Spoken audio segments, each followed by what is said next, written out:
Okay, welcome to the Wednesday meeting of the VOCC. We think we have a pretty full schedule today, so we'll try and keep moving along. Savannah, I'll just pass it to you. Okay, good afternoon. Savannah Clement, Deputy Director of Public Services.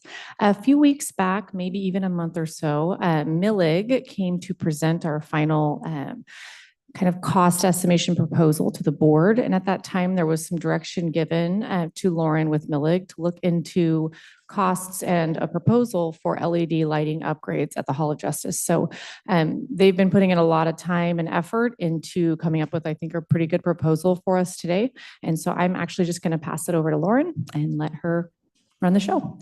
All right, thank you. Yeah, we'll talk through the scopes and some of the things we found, and then we'll talk about the price.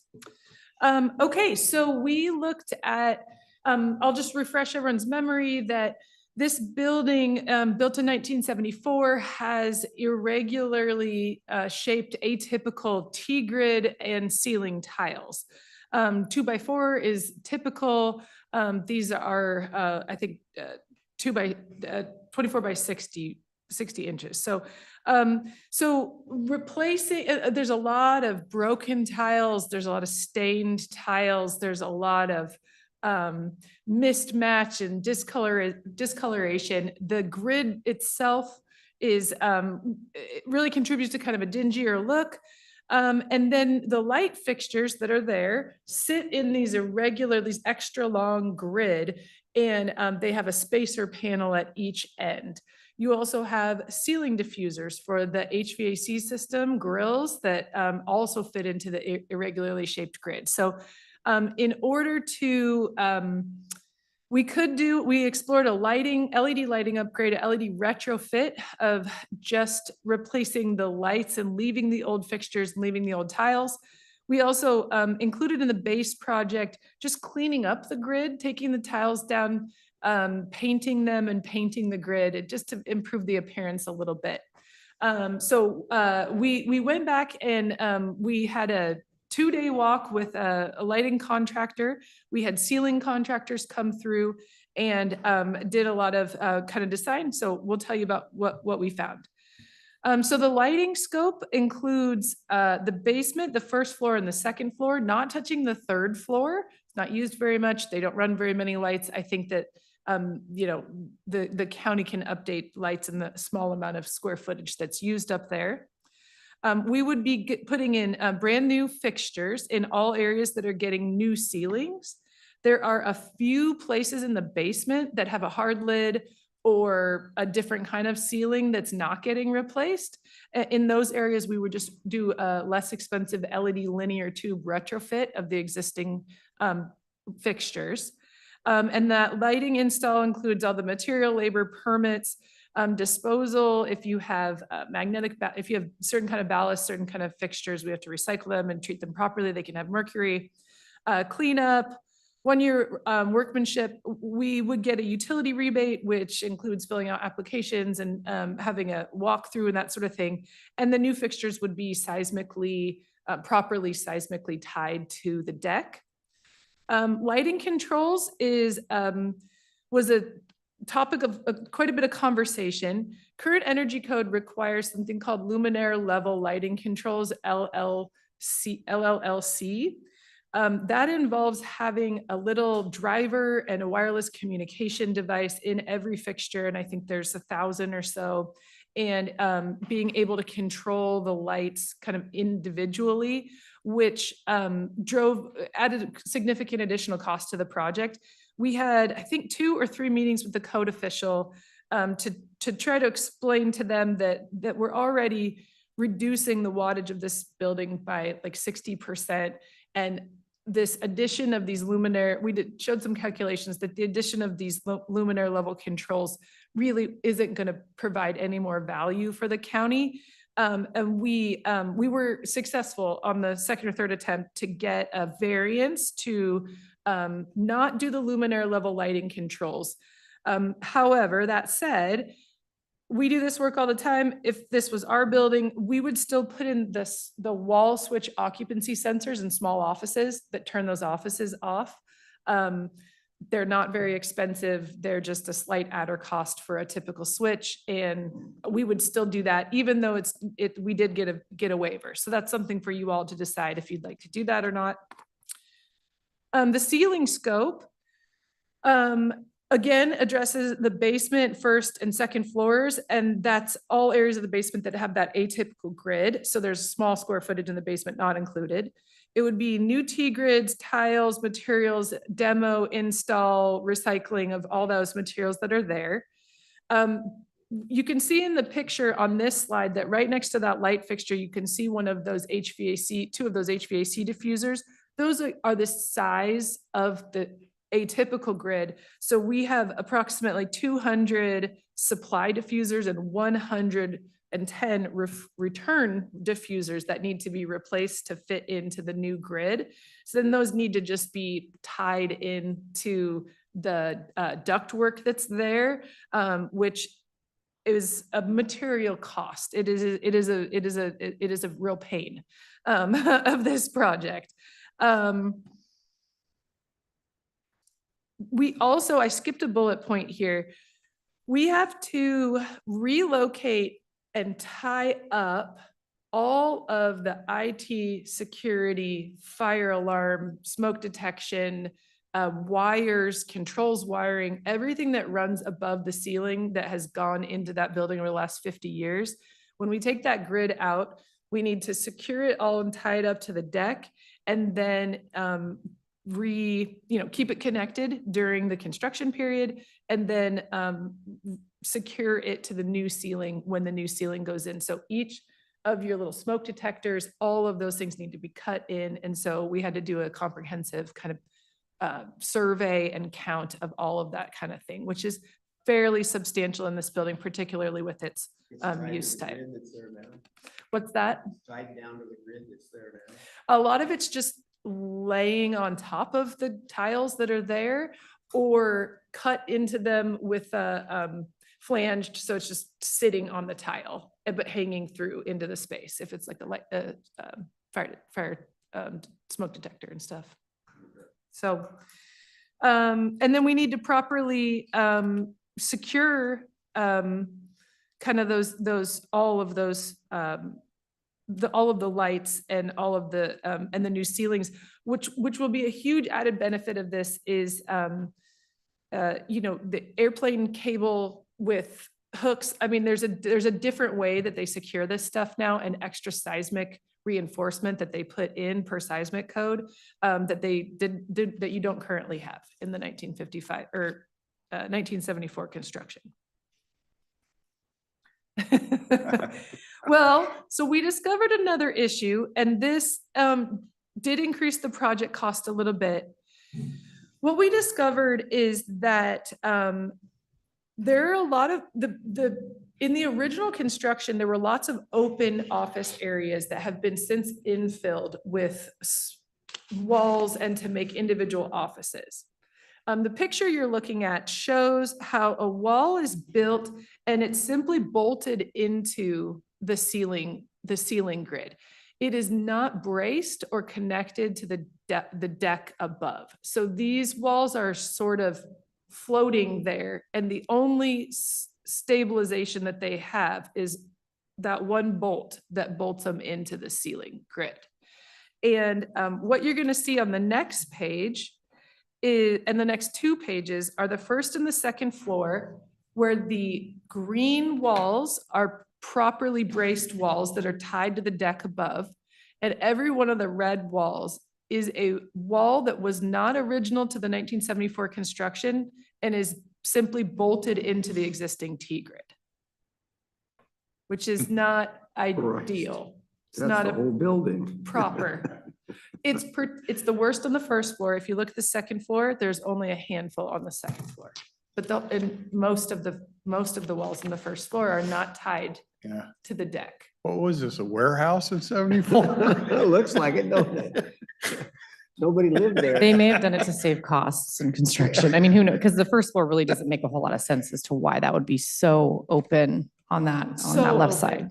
Yeah. So what that means is that this is a pretty significant seismic risk. There's nothing, there's nothing structural that those are connected to at all. I went back a couple slides because I kind of skipped a couple bullet points on the ceiling one. So the solution here is to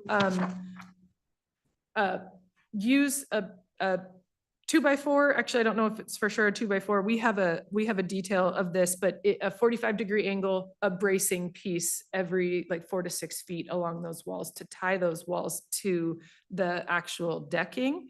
And then the ceiling grid would be properly installed, and each of those walls would be independently connected to the grid and no longer sort of floating there.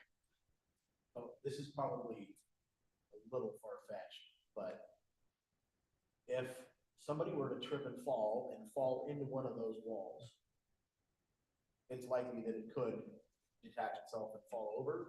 Because I'm looking, I know how strong these things are, the whole tiles, and they're not there. No. In the case of, I don't think you could do it tripping and falling on it, but. I don't think yeah, tripping if and you got- falling, if you got but- in a wrestling match. but certainly if there was an earthquake, or if there was a, some kind of event where, you know, a major bookshelf or something very weighty, some large piece of equipment was to fall, yeah, it is a pretty, and it would pull down a large section of the grid, lots of areas around there. Are they anchored into the floor also? No? I don't know the answer to that, but I can get you the answer to that. Would the, Probably not. in just a curiosity question, instead of having to go to the upper deck, could you go from wall to wall and just basically like it was framed in underneath there? And would that be permissible for one, for the earthquake code? And for two, make it easier to rebuild the ceiling grid? I don't know the answer to that, but. Yeah. So, what we have is that the ceiling grid runs throughout the entire space, and then the wall comes up and meets under it. Right. The proper way that this would be done would be that the walls connect to the deck above, and then the ceiling grid is laying in each room. And to my understanding, that is the path we are pursuing. However, I can definitely ask if there's any efficiencies to other ways.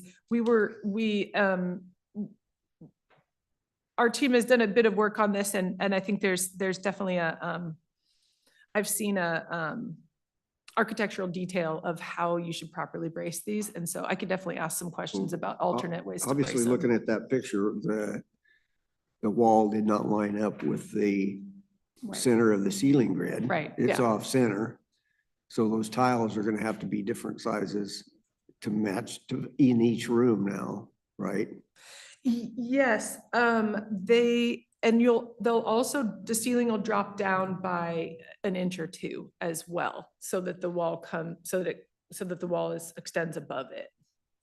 That's what that's how it's been described to me, The ceiling is gonna be lower than it is right now. just by about 1 to 2 inches. So according to this picture, the ceiling right now just abuts up against the ceiling tile. Yes. So the concept as it's been described to me is that the ceiling will, the wall will attach to the deck, and the grid will sit just right under where the top of the wall is. Well, see, I want to think about this for a minute. If that's true, if you're just gonna lower the ceiling, why would you have to remove the whole grid as far as having to re-support all of the wiring and stuff up there that's laying at that level anyway? If the new ceiling is gonna be below it, why couldn't you just leave it on the existing grid and put the new grid underneath it? I will ask that question. Yeah. If there's areas where, so you mean just leave it in place and like you've Take seen the a tiles roof built down. on top of another roof, like, because that was the least Yeah, you expensive way take to the do tiles it. down and they're gonna be at a new level underneath that level. Even if you took the T frames off the bottom and left the. Part of it, actually, is that this is not a standalone project. This is part of the HVAC project, and they have to cut portions of the grid, they're already gonna take down like a third of the grid in each space because they have to get ladders and we're gonna be installing large pieces of equipment above the ceiling. So it may just have been like, let's clear it all out, and because we're gonna clear out, 50% of it anyway. Okay, But I can certainly ask because the areas that, for most, say an office on the first floor, we already have to cut out about the half that's closest to the hallway, because all the main trunks and all the main ducts run through the hallways. So the part of the space that's closest to the perimeter of the building could potentially stay put. We have the we have the air diffusers with flexi duct that comes down and then goes in those ceiling diffusers. So if you put another ceiling below that, I don't know if you could take that duct out and put another one, if you'd have to extend the flexi duct down. So there's a few things to think about there, but we can certainly explore it. Yeah. So, okay, so that's a unexpected. It's not uncommon to find an office that got a divider wall or something that doesn't go all the way up, but the extent was pretty surprising. So there's some additional costs. When I was here before, I told you that we were estimating the cost of the ceilings and lights to be between $750,000 and $1 million. The total project cost today with the scope as just described is about 1.1 million for Millig's turnkey cost to you. Some taxes on and DES fees on that to bring it to about 1.2 million, 1,213,000. There's going to be about a $30,000 to $35,000 utility incentive and about $34,000 of utility and maintenance savings annually, with about half of that being the energy savings. And then including the utilities incentive, the net cost of what we just described would be 1.182. Now, a couple of things, additional options to consider. There's kind of three things that you all need to make decisions about if there's parts of this, or if this project is something that you'd like to move forward with. One, the eliminating the occupancy sensors in the offices. And second was suggested, I think just conversationally in some of our meetings, well, some of the areas of the basement, public really doesn't go down there. If we really needed to VE some part, we could pull some of the areas of the basement and just leave the old lighting in there and still give the first and second floor and the parts of the basement that people are frequently in, give those a facelift. But there is some area of the basement that we could cut out, and that might cut out in the $100,000, maybe $150,000 range. We could find a little bit of additional cost savings. The other item to consider is modernization of the first floor lobby, ceiling, and lights. So let's look at the next page. So currently that first floor lobby has a very unusual architectural design that's very dated. What this actually is those are like foam insets into that atypical grid size. And each little foam inset has a lens. And then there's about 4 feet of space to the deck. And up above the deck, there are like 150 linear tube lights attached to the deck. And then it's about 4 feet down. And then there's those lenses with those decorative foam insets. And those are really lightweight, light duty things that pop down into the ceiling grid. So in our discussions, we said, hey, let's give you guys the option to get rid of that 1974 vibe and put standard ceilings and just regular 2x4 ceiling grid and 2x4 fixtures in there. So the basic, just make it look like any other office space. That would be an added cost of about $100,000. If you wanted, obviously you get, this is your first floor lobby, this is where security is, this is where everybody walks into the building. A lot of lobbies have something a little bit more decorative. They might have pendant, they might have like lights that hang down or lights that are a little bit nicer. But we just wanted to give you the option. This is not included in the base scope. This is something that just is for something for you all to think about. But it would add about $100,000 to the project to give it kind of just a basic overhaul of like what a normal office would look like and get rid of that 1970, mid-1970s vibe there. So otherwise, if we do keep it, that decorative element in place, it would just be LED lights. It would just be LED lights attached to the deck. We would just do a tube replacement. So it's relatively inexpensive to leave it looking like this. That's why it doesn't actually like, I was hoping it, you know, it would offset, there would be some offset of costs and then some additional costs, but we would just we would just get above this ceiling, do a tube replacement, put this right back the way that it is.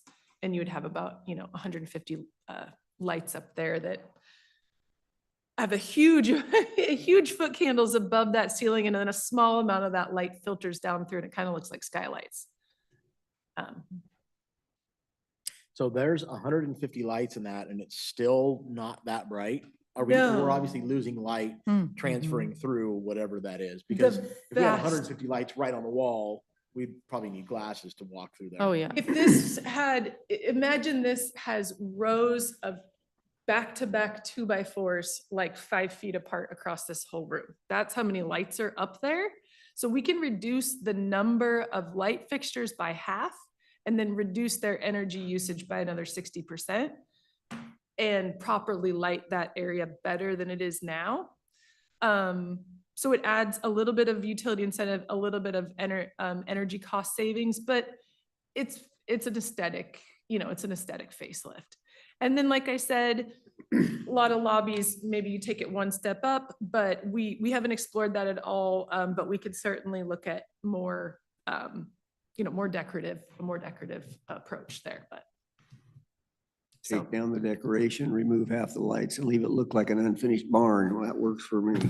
The industrial look. I was thinking we could take 2 of these really cool pendants from the back and then maybe put them. Yeah. Hang a couple chandeliers in there, something that reflects like a rainbow. Yeah. I thought, can we go back to the page 4? Yes. The picture of that wall on the ceiling, under the ceiling. Yep. A thought occurs to me, I don't see any suspension holding that ceiling up. I'm wondering if those walls were put in and that was then, all that grid work was put on top of the walls first, rather than, usually you have a suspended ceiling, you have stuff that's hanging down from the upper deck, and I don't see anything hanging down from the upper deck suspending that ceiling. I have a handful of pictures up above from, taken from a cell phone up above the wall. So it's possible we just didn't capture any in this picture, but I'll forward on to these, to the facilities department, a few other pictures, and we can certainly go up there and stick our head above it. Yeah, to your point, Commissioner, I see what you're saying. It is almost like it was a design, like it was designed in that way, which would account for why those walls were never completed upon construction. They were, anyway, so yeah, and that wall doesn't look like it looks like almost like a cubicle wall. Like it was manufactured. That hole looks like it's got one of those latches that goes into it. Yeah, like it was manufactured It's a and designed that way. manufactured wall. They stood it up and it looks to me like they built the ceiling on top of it. This is, maybe there's something I'm missing. I sure don't see it in that picture. And I can see a lot of ceiling space in that picture that's nothing holding it up from obvious reasons. Okay. So if that's the case, Lauren, and it was kind of, designed and constructed in that way, would we be able to do some research on that and see if they're modular walls, maybe they're lighter construction, so they're not, I don't know. I know that we've already talked to Mike, the code official, who felt that bracing these walls was a code issue was Sure. something that needs to be done. So beyond that, I don't personally know, but Marcelo, our site superintendent, and Jason have spent, Marcelo and Jason from your facility group developed this map and identified, went and looked above the ceiling in every one of these spaces. So I feel like they probably have a better idea, Yeah. which we can certainly get some additional information from them.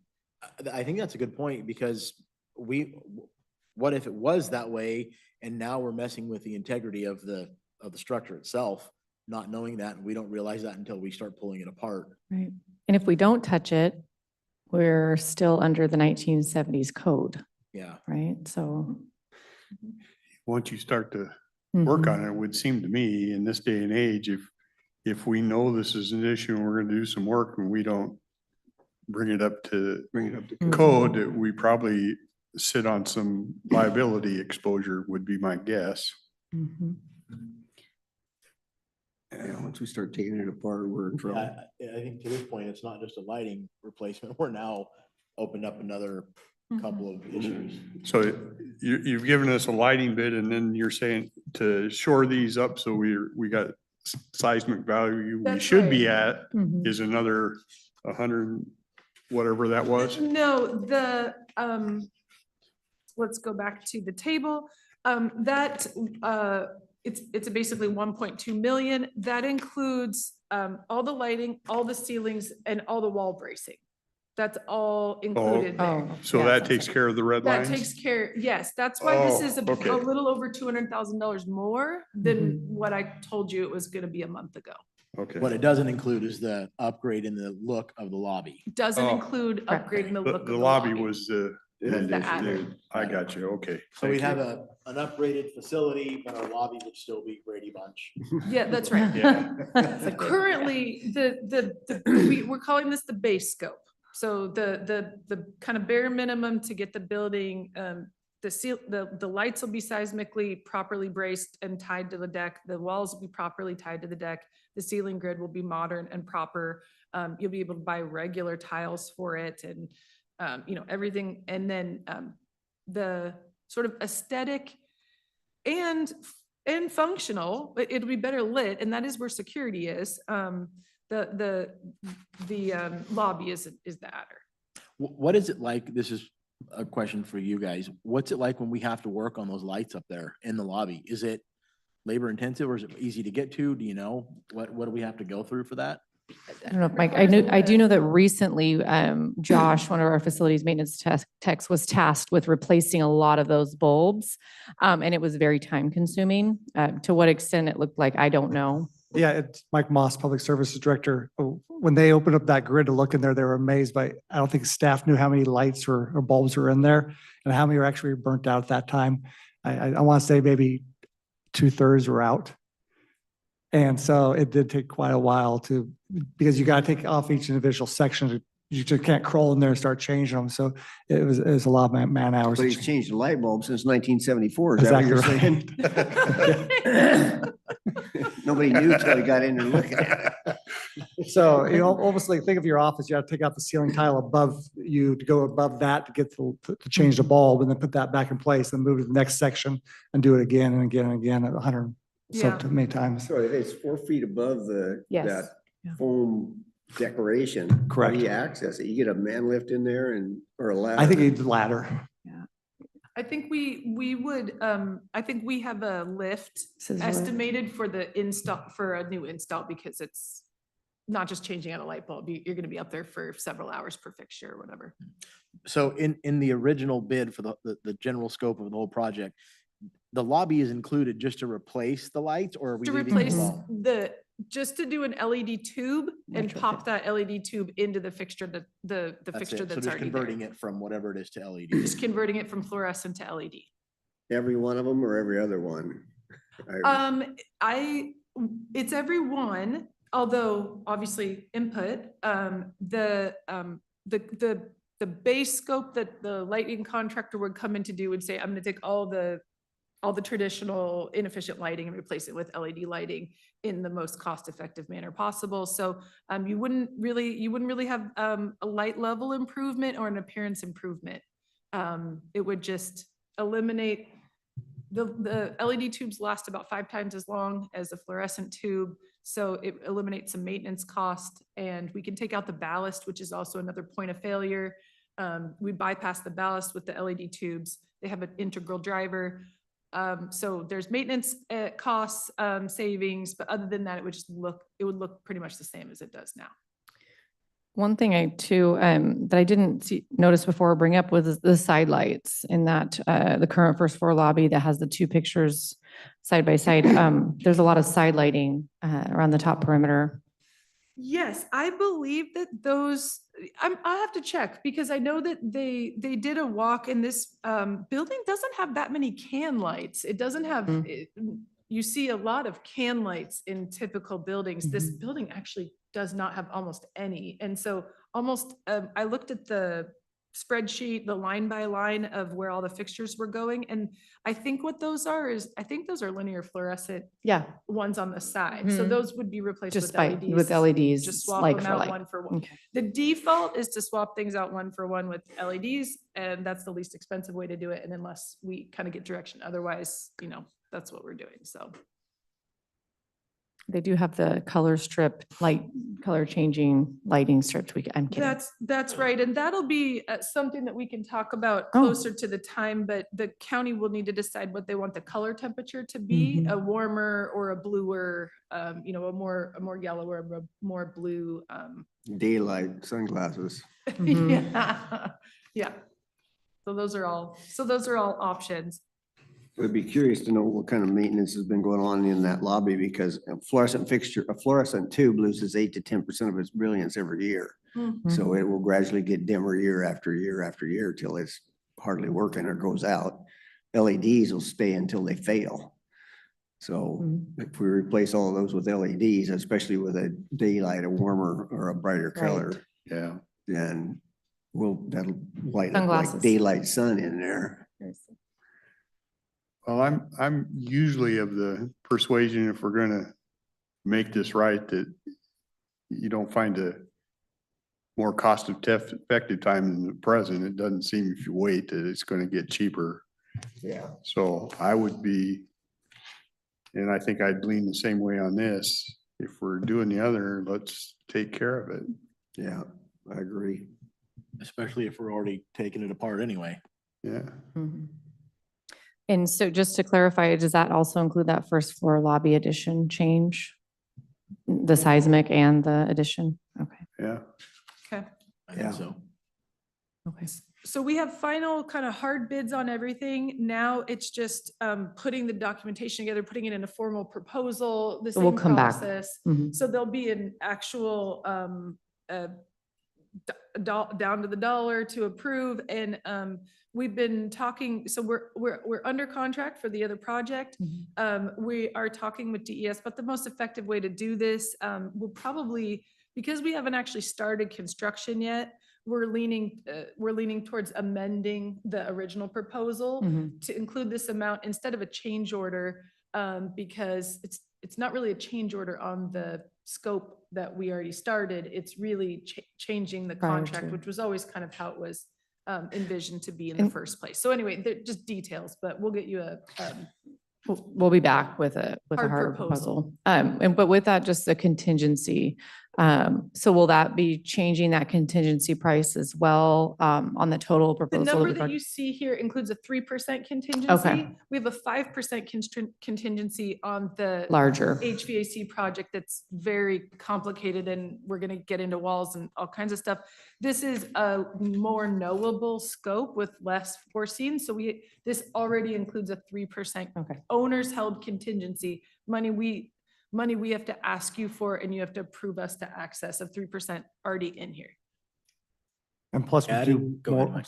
I'm just gonna say more research on the walls and the T grid. Yep, ask a few more questions Mhm. about that. I think I believe in the original drawings, I think it'll be telling if the 1974 drawings does not show those walls or not, or shows the walls or not.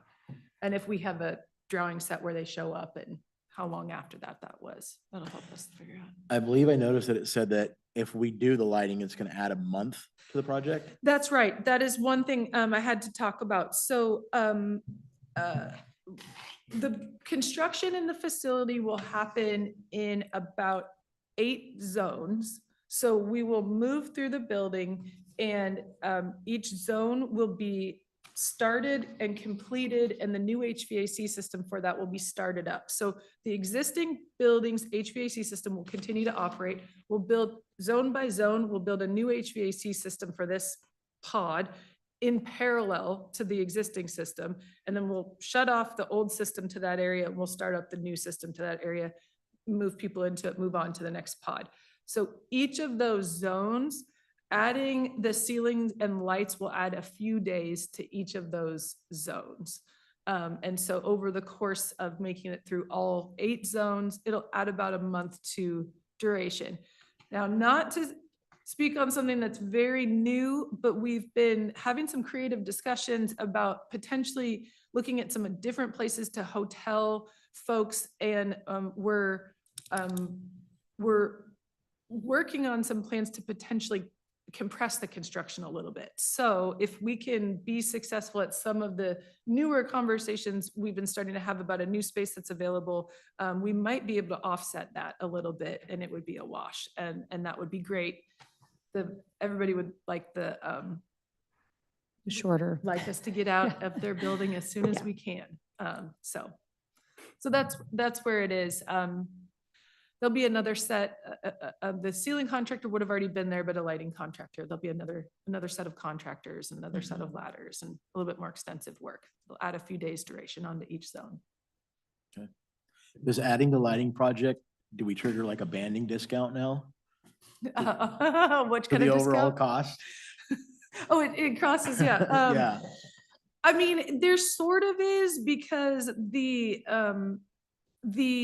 and this is actually relevant. The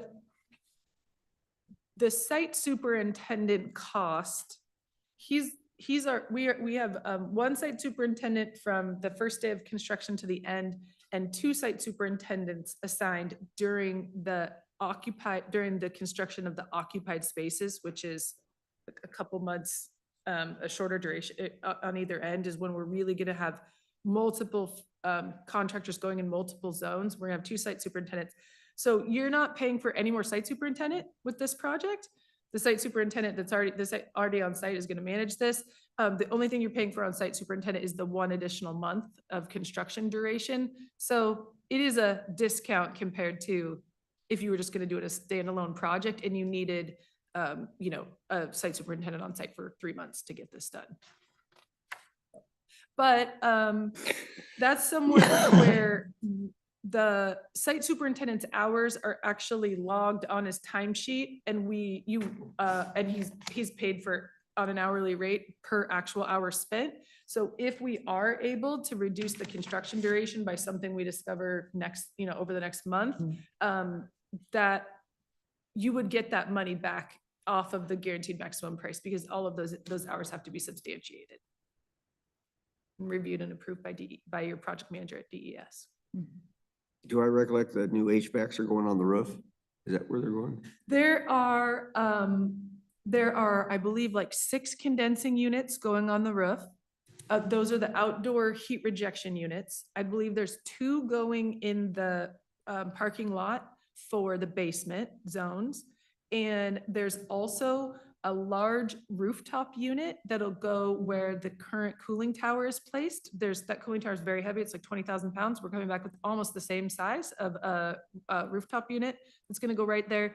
That rooftop unit's going to serve just the courts. So there's a mixture, a lot of the equipment's on the roof. And then there's a ventilation where the large existing air handler in that building is in the basement. There's going to be a large ventilation only unit down there as well. Okay. So there's both indoor and outdoor HVAC equipment. And the reason for the large rooftop unit for the courts only was because it was a less invasive way. In the courts, it's a lot of wood paneling. It's not your traditional ceiling tiles like we're talking. So it was the best route to kind of continue the look and aesthetics without a really invasive construction That's schedule. in right. there. We've just been meeting with the courts and the kind of cut, we're gonna build the HVAC system that serves the courts in parallel to the HVAC system that you have now. Mhm. And then the cut over to that will only be like a 2-day disruption, maybe 3-day disruption, which is tying those courts. This was a decision that was made in about December, I think, after we had already designed putting the courts on the same VRF system that we're putting in the rest of the building. But the construction duration of that would have been about 3 to 4 weeks, which is just not feasible to have the courts down for really any amount of time other than a weekend sort of thing, weekend cut over. So, and it did not add additional costs to the project. So it was a break even, but better construction and cost savings related to schedule. How acceleration. often are we gonna have courtrooms out of service during the week? During construction, Right. the courts are moving, they are not going to hold court on Fridays. And so what we have worked out with the subcontractors, we have great subcontractors. We had a lot of subcontractor interest. There were a lot of people competing that really wanted this work. What we were able to get was at no additional cost to the county.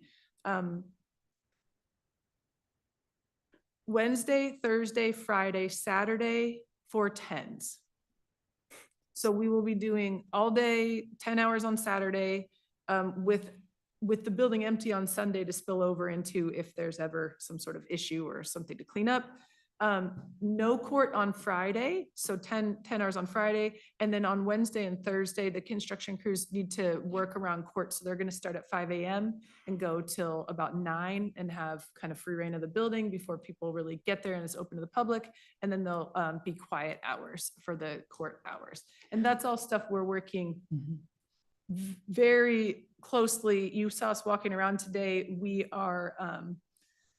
We're actually going to be in this building on Fridays. The courts are going to use the GMR and this space on Fridays for specific dockets and non-jury trials and Zoom court.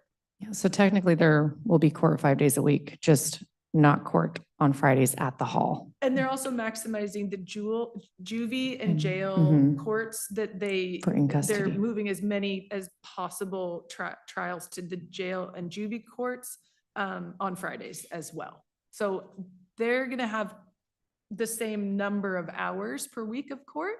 But they're going to give us the HOJ on Fridays. Okay. And go back to the discussion about the lobby. What did we decide about the Brady Bunch decoration? It was just gonna leave it and just do the lights, right? Or are we gonna take it down, do something different for decoration purposes, or? My personal opinion is, since we're already there, upgrade it and do it right. In my upgrade, it would be ceiling tiles Ceiling tiles and and the clear. flat panel fixtures. Yeah. Okay. So nothing too Yeah, get it fancy. down where maintenance is easy. Yeah. Because if you look at those pictures, on one of them, and this is definitely not a knock to anybody, but cleaning those things has got to be a pain. And they got to be dingy, and that glass we're losing light transfer, and Yeah, they may have been white at one time. Yeah. I mean, yeah. They're beige now. yeah, smoky beige. Yeah. Yeah, they've been cleaned about as often as the light bulbs have been changed Yeah. since 1974. Well, we will, so we'll solidify this project and with the lobby, the kind of basic lobby LED fixtures and put that proposal together. I think it's going to make a huge difference. It's the first thing you see when you walk in the Mhm. building. So I agree. Okay, So we- Anything else? you good with that? Yeah. I think we're gonna, so we'll come back and when that hard proposal is finished, and I think we're gonna have the Sheriff's Department jump in next. They have an item to go over with the board. I believe they have requested executive session, HR and Sheriff's Office, so they can take some time from Public Works, if that's okay with the chair. So. Uh-huh. Thank you. Thank you. Good So- job. Is this the one that's performance of a public employee? Yeah, one, then I have a civil service commission item for the board. These don't have to be executive session, do they? No. Okay. Go ahead, Dave.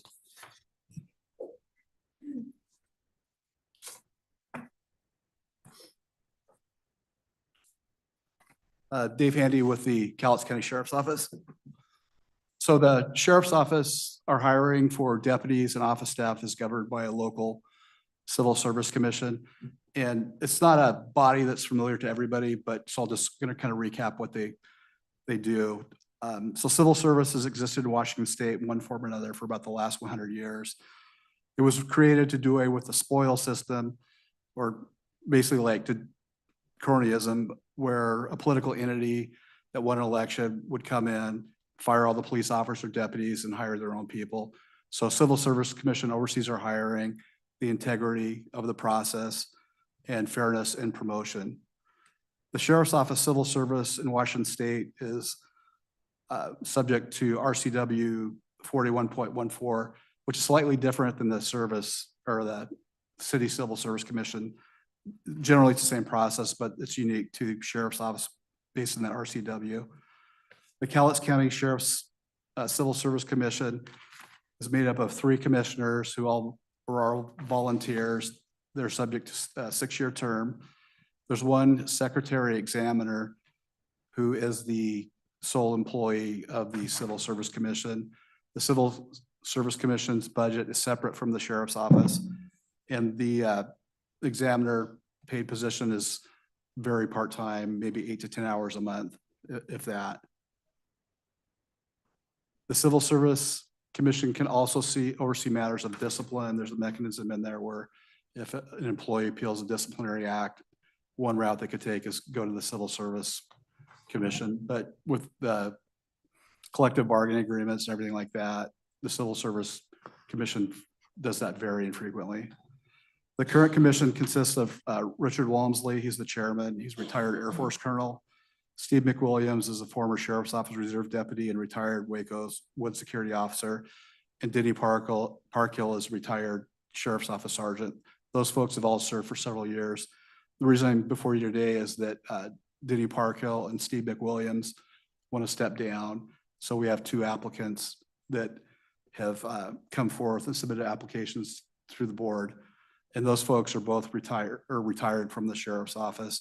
Historically, deputies have served on the Civil Service Board. They're by no means a rubber stamp. These guys understand labor law. They're part of the guild. It's Fred Taylor, who's been with the county since 1994. He's currently a sergeant. Brent Harris, who's since retired, has been with the Sheriff's Office since 1991, and both of those folks have expressed interest in pursuing these positions of the board. So basically, they're appointed at the Board of County Commissioners, or the entity that would appoint these folks to the board or approve of that process. So the current Civil Service Board is familiar with these 2 individuals, and they've endorsed them as well. So I'm just coming before the board to see if there's any questions or if that's something you'd entertain, having these 2 folks, Fred and Brent, approved to fill this vital position. Sounds like you guys are comfortable with these. We are. Tim. And again, it's by no means a rubber stamp. This existing board has been great to deal with, but these guys the existing board folks have served quite a while, and they're retired, and they drive up from the south end of the county at least once a month to meet with us and kind of oversee, make sure what we're doing is fair and according to the law.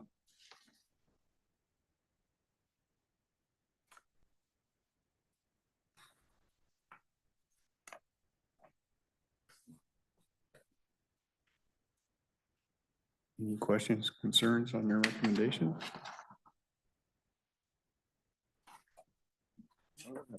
Concerns? I'm good. Looks like we're good, Dave. Okay, appreciate Okay. that. Thank you, Thank you. Commissioners. Mhm.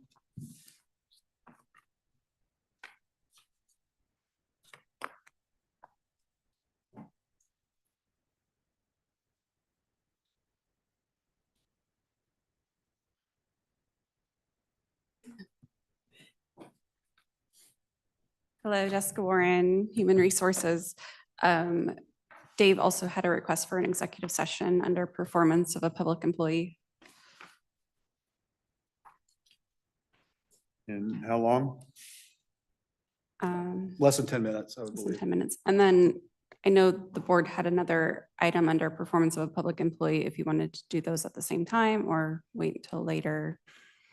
Well, we got a lineup Mhm. going here, so I think that second one, I know what you referenced, and maybe we'll take that later. Okay. Okay. So we'll adjourn and get this done.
Okay, back from an executive session, no decision rendered. Jessica, I will turn it over to you. I have a request from the sheriff's office. They are requesting to swap their emergency management director and their coordinator positions. So they'd like to place the new coordinator at step 7 and the new director at step 7 of their new scales. Okay, And this would be an overall difference of about $247 a month. month. Okay. I think we're not seeing any objection. I think you're fine. Okay, thank you. Okay, thank you. Mike?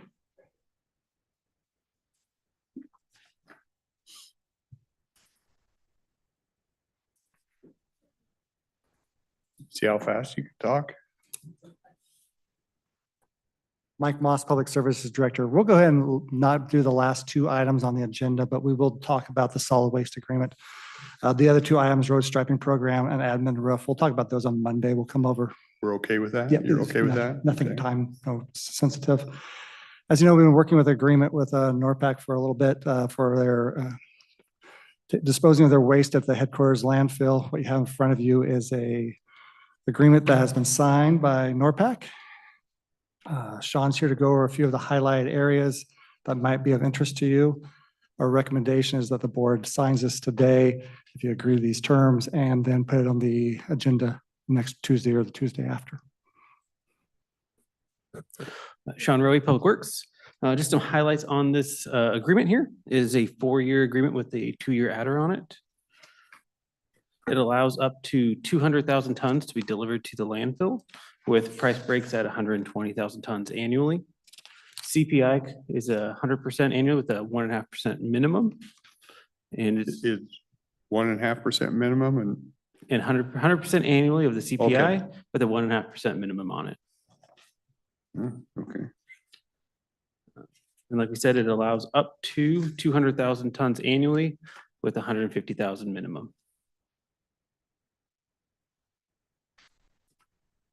And it's broke down to that also maximum tons per month would be 20,000 tons because they do have high months and low months from their waste from the mill. And years past, if they have had extra waste, they do take it to a different landfill. So they can have arrangements to take it up the gorge, usually to a different landfill. Yeah.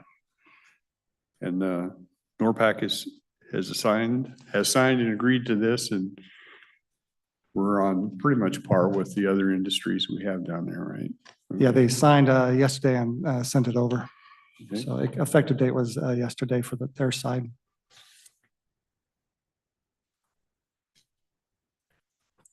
Kudos to you guys for getting it done to where it's amicable for both parties. Thank you. Great job. I appreciate that. Yeah. Good job. Thank you.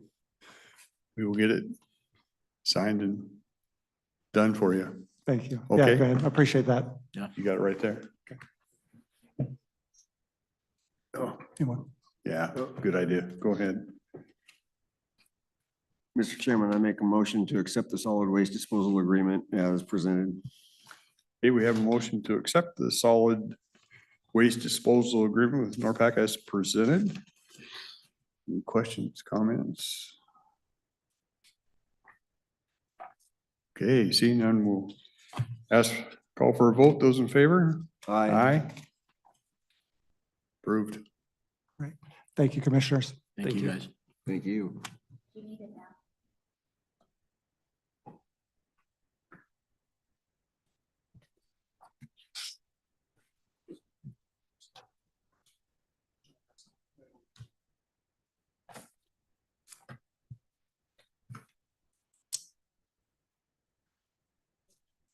So,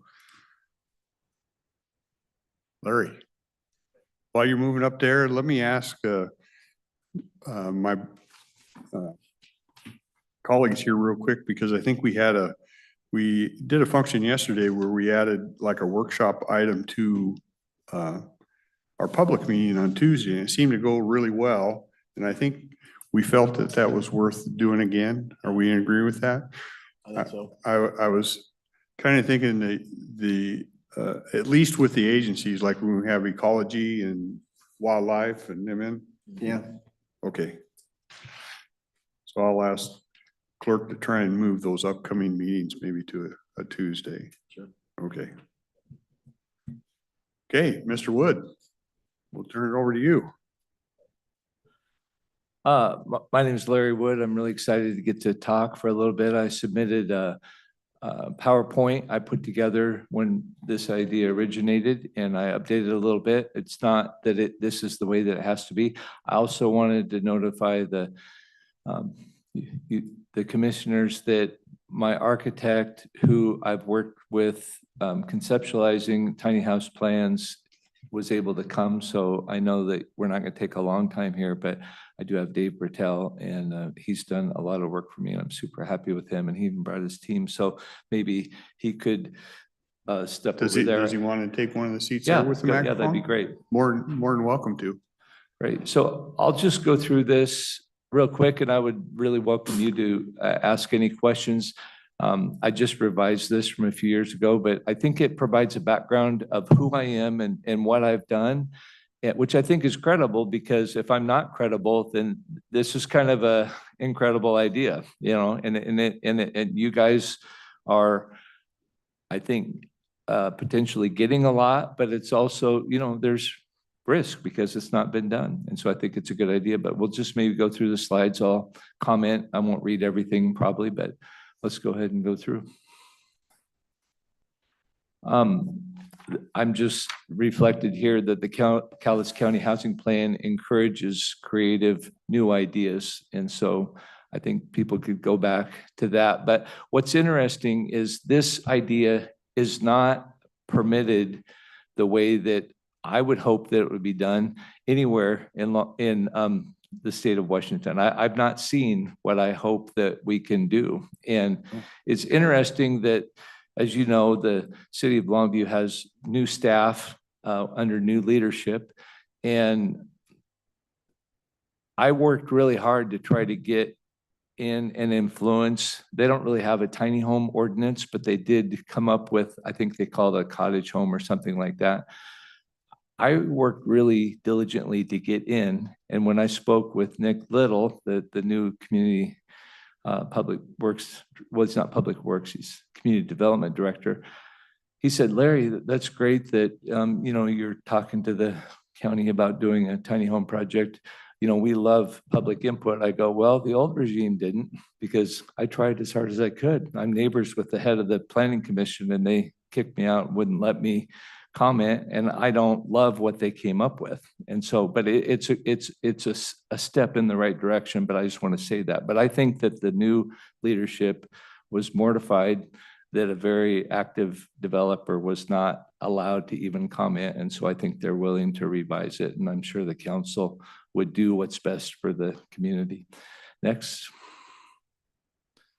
I just not going to focus on me. I brought pictures of each one of 3 developments I've done. The 3 residential communities. The first one is a little one by Baker's Corner, Solo Point. I'll show it to you in a second. A larger one is a 57 unit, 55 plus targeted community out across from the newer middle school on Mount Solo Road. And then the townhomes that are on the other side of Baker's Corner.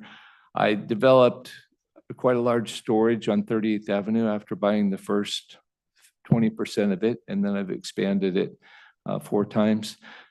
And then I have permission to build the biggest multifamily complex in the history of Cowlitz County. So that's my resume. And so this isn't a challenging project, but it's innovative, and I'm really excited about it. I really feel like it can make a huge difference. Next. This is just my first little gated community, 17 units. Next. How long has that been around, Larry? I started that in 1999. 1999? Yeah. Okay. Yeah. And when I didn't know what I was doing, it was almost my last project. But then this one came along, and this was a raging success. This is probably the most successful project I've ever done. and it's 57 homes. It has a community, and it has a clubhouse, and it really reflects the flavor that I would like this tiny home community to represent. I don't want to do anything that I wouldn't be proud to have my name on. I'm not thinking my name gets to be on it, but it's my brand extension. And so I'm really proud of each one of these projects. So I'll show you the next one. That's an overhead view of that 57 unit. Keep going. Now this one, Dave Bertel helped me design. He didn't help on the first 4 units. I built those for sale. I actually lost this project in 2008, and I bought it back, interestingly, in 2016, and I finished it in 2018 with Dave Bertel's help. And I've done other projects with him smaller than this, but I really appreciate him. And we actually revised the floor plan 3 times to kind of better fit the need, because it's very challenging to build a duplex that's only 42 foot wide with only front access. But I think these are very attractive. I think the next picture might show that. But that's my most recent work. And again, Dave designed those, and we chose the colors. And those kind of colors, I wouldn't choose the same colors, but when you choose a common trim and then use high quality cement board siding and, you know, quality windows, quality construction, everybody loves that. And when I show people, I was actually in LA at a conference, and I showed some people this picture in LA, and they thought that was a beautiful thing. So there's not a lot of buildings that are from Longview that get people's attention in LA, but I'm really proud of what Dave helped me do there. Next. This is a large project. This is the 350-ish units that are approved on Ocean Beach Highway. I'm not going to try to make this all political, but I didn't quite make it in under the first 4 years. I bought it at the beginning of the Trump administration. I was so stretched. I didn't have my financing all in order until the end of the Trump administration. And when Biden came in, he changed the stormwater rules, radically intensified the development standards. And so I was kind of been stuck on the sidelines. I'm actually kind of probably happy now that I'm not in the middle of the biggest project of my life, because I think we're probably experiencing a housing downturn. But it has been great for me to work through this process. And once again, Dave helped me with the design of all those units, because that's not exactly the plan that we ended with, but I've already paid for and designed all the units, and I'm super happy with Dave's help. Next. This is just the concept, and maybe I'll skip over this really quick. I'm going to read just the beginning of it. I envision a public-private partnership, and I think it should be, as a for-profit developer, we have a lot of high feelings with a 501c3, but the problem I'm realizing, as I understand more now about a 501c3, you have a board-owned asset. So essentially, you guys, the idea is for the county to provide a current piece of land, use monies that are set aside for maybe homeless, or I think the tax, I don't know how you describe the money, but it would be monies that you already have that could be developed the lots. And then I would come in, and nobody's going to lend a nonprofit $3 or $4 million to build this. I have to personally sign for it. And so if it's a nonprofit, then Larry Wood is forced to personally sign for a $4 million loan. And I'm not so comfortable about that. So I'd rather have a standard LLC. But if we have to do 501c3, I'm open to it. I've had one before. And I just talk about the amount of land and about how I want to make sure it's totally done above board in a way that fully protects the county. And I know that's obvious that you're not going to let it if it's not that way. Rick, I think you've been in lending, and so you understand that I want to do this the most efficient way that I can. And in talking to one of the credit unions, they are open to the idea of doing a land lease. They haven't done it in Cowlitz County, but they said they wouldn't want a super lean debt service debt service coverage ratio on it. So they threw out 1.35, 1.4, which would mean there'd be a little meat on the bones. I'm willing to totally commit to not make a penny during the year of construction. And it's not really going to be a part of my lifestyle or anything. It's just, but I'm pledging a few $1,000,000, and then it would, once they're stabilized, it would totally stand on its own. It'd be at a 1.4, 1.35 debt service coverage ratio. It's a very strong asset. And my idea is that the county would own, I would be leasing the land, you would be receiving, essentially, I mean, I could imagine this would be an $8 or $9 million project that you would basically, you would get it at the end of the 40 years is what I proposed. I mean, that's negotiable, but it would give me plenty of time to get the buildings all paid for, and I won't be around in 40 years. I did get a hold of the head of the HOSWA, and we had talked to them about it before. They're very interested if this was able to come to fruition. So I think that I need to be able to transition it to somebody that you would trust. I would be willing to, you know, do it subject to the, if I sold it to a private equity developer that just maximized the rents, it would be not fulfilling the fulfillment of what, you know, I think you guys hope to do and what I want to do. So it's my idea that HOSWA is the natural person. And I've talked to Jennifer a number of times, and I know that they, if we put this in their pipeline and gave them 2 years to get the funding, they'd be so happy because it would have so much equity. It would just be a tremendous asset. And then, you know, maybe they would release it from you or whatever at the end of time. But I think that's probably mostly what I would say. My goal would be that I think that here's what I think that this would cost. I think in talking to people who are large builders in Longview, I don't want to say their name, but I did get a number. And they said 155 a foot is what, like a 2,000 square foot home you can build. You could go vertical on a 2,000 square foot home for about 155 a foot. I think there'd be a 25% premium because they're so small. I think if it's a 400 square foot house, it would probably be, that would push the price from like 62,000 to 70,000, 75,000 would be my cost to have the unit built. And then I would attribute $10,000 per unit toward the clubhouse. So I think we're looking at a debt service of about 90,000 at the top end for each 400 square foot home. And so at a 6.5% interest rate, that would be a payment of about $610 approximately.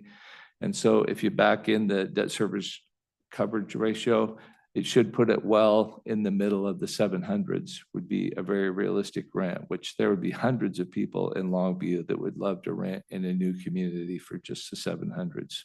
And so my commitment to you is that I'm not going to raise the price based on my ability to make more profit. It's not my goal to make profit. I want to do a duplicatable experiment, and I hope a number of people would copy this project across different communities. And so I want to have full transparency, and it'd be my passion to do it. But I do feel like it has to make money after it's built. You know, I'm not going to feed it for 30 or 40 years. I don't blame you on that. Do you guys have any questions? I think that's So you think it summarizes. take, you're talking about like 3 acres or a little better is what it would to. Yeah. Dave, I'm going to ask you this question.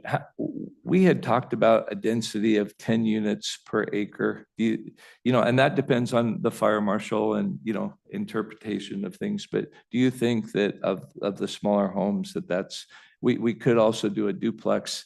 We could do duplexes that might allow us, you know, a little closer. But what density do you think in a rectangular environment that we could get?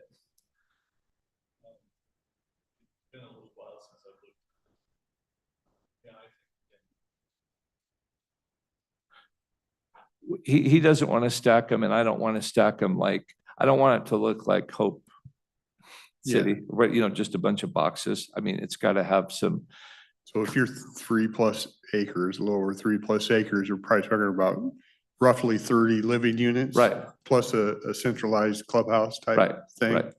Yeah. We do have a very rough sketch that shows 40 units on the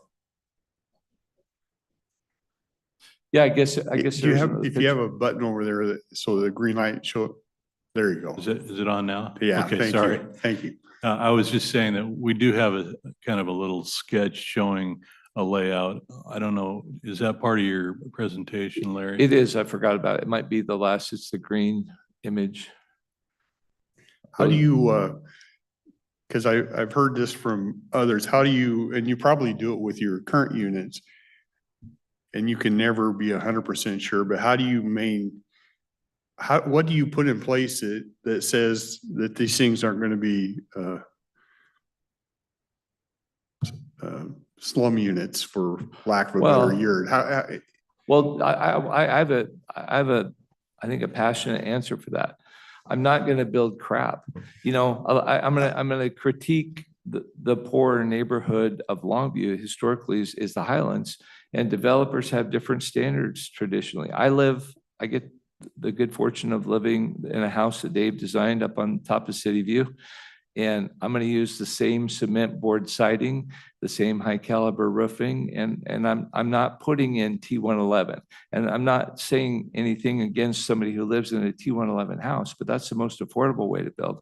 And I'm not going to build the most affordable way that these could be done. I want to build the best way that I've done every project I've done that I've showed you pictures of. They're always Yeah. cement board siding with quality materials. And then when you bring quality management, it's easy to keep it looking good because there's going to be so many people that want to live there. We have that luxury on West Point, the rental townhomes that I showed at the end that were the nice colors. There's so many people who want to live there. It's just so easy, and people stay there for a long time. And that's what's going to happen here too. In fact, we might almost have to have a policy that, I don't know, we'll see, but it'll be a highly desired neighborhood. This is what I would love to do. And I mean, I might be opening up a business, but this is the original master plan that I've seen for the fairgrounds didn't know what to do with the back 4 acres off Paradale. And that's a kind of a scale drawing of just an initial concept. And I know that you guys have thought about, or the previous group had thought about an RV park. I think there's a lot of problems with an RV park, but I'm partial to this idea. I'd love to get a chance to do it somewhere. There's other places that could be done as well, but that would be one great place. One of the other places I've kind of looked at, the old plant, Longview plant. The water plant? Yeah. Well, that would be a great place. Would that Yeah, that would be type of great. thing fit too? Yeah, it would be really good. It seems to me, and you can correct me if I'm wrong, but it seems to me because we've talked about this a couple of years, if we want to take another step forward, we have to identify a piece of land somewhere. Would you agree with that? Yeah, absolutely. And, it could be just a little tiny piece of land, but then it would, you really can't, if you're allowing $10,000 per unit in the mortgage to cover the clubhouse, if you have 10 homes, you're really kind of only getting another home. So you've got to have probably 2.5 acres to justify a clubhouse. But I really think you have to think about living it. These are larger than a hotel room, but they're not a lot bigger than that. And so they're not going to have laundry, but they will have a functional kitchen and a functional, they'll have a queen size bed. And those are some of the floor plans that we might use. They sound real similar, and I think, and I could be wrong in this, I think the Campus Towers project, they're pretty much this size or right in this area. Those, I'd say, Dave, you drew those. They're bigger than 400. Are they a little Yeah, bigger? they're a bit bigger. Yeah, Okay, they're probably closer to 600 or 700. okay.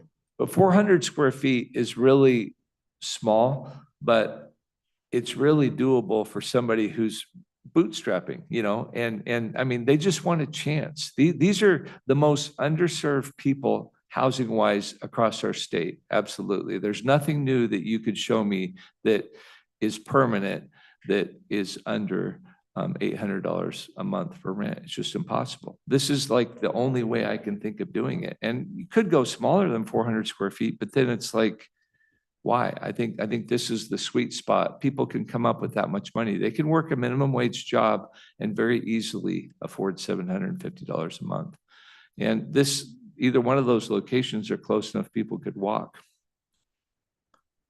I would say that it is essentially a cottage housing development. It's just a very small cottage, smaller than a lot of the typical cottage housing developments there are around in the Pacific Northwest. But it's not just, I don't think it's just a tiny house development. I've seen those and they're pretty much, linear and kind of boring looking. This is developed more like a cottage housing development with winding trails, and landscaping and so it'd be attractive. I know people point out to me often, the development as you're headed into Chehalis, Yeah. between Napa Vine and Chehalis, and Yeah. That's the most basically just efficient way to two do rows it. of, yeah. That's the most efficient way. That's like the Costco way of doing it. And Yeah. I like to shop Costco. I don't want to live at Costco. Yeah. But I have to say, if I didn't have a track record of attractive, successful, I've owned West Point. There's some homes that I built there originally in 2007. So they're 18 years old. They still look great.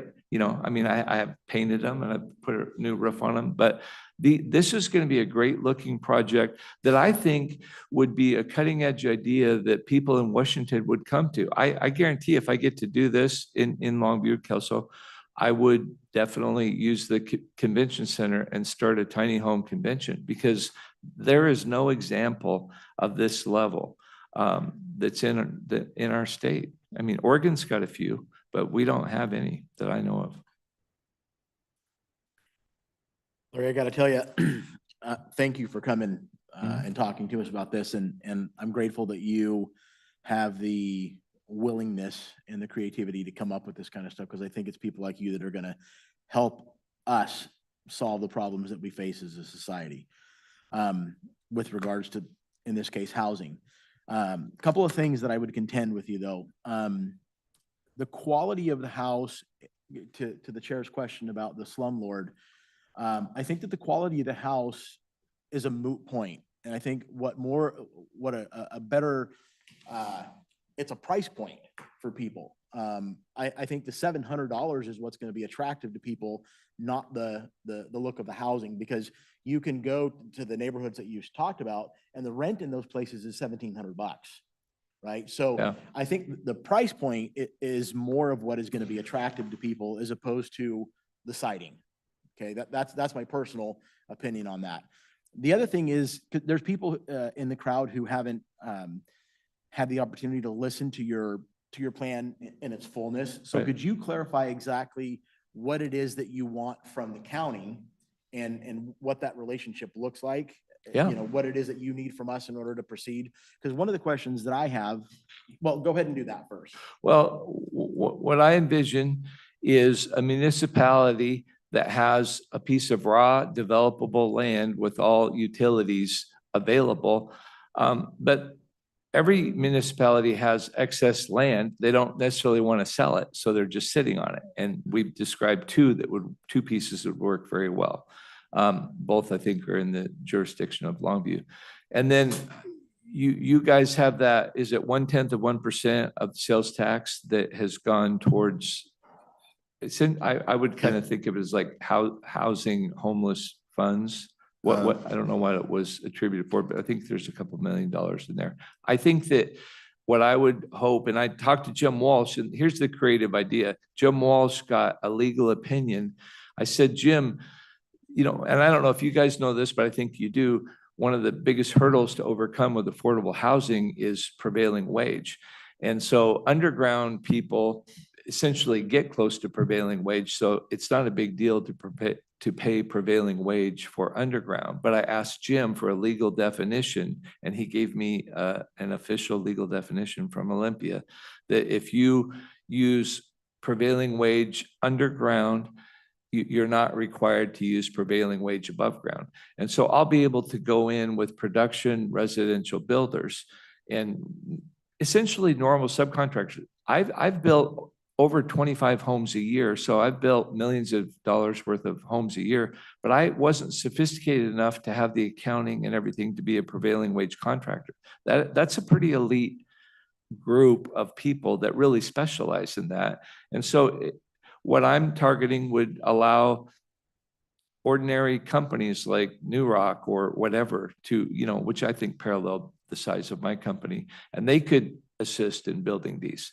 Or, I probably will start my own company again, but the goal would be that we would consider leasing the land, and you have to have a really strong person with a relationship with the bank, because I'm asking to be able to eventually encumber the land. I talked to the credit union. They said, we're never going to take money back from, this kind of a situation. We want to make sure the asset is really strong and it's just not going to fail. And that's why they said we don't want a low debt service coverage ratio, but it would just sail through. I've talked to management companies and they would love to do this. And so it would kind of go on autopilot after it was done, but there would be unique management challenges possibly.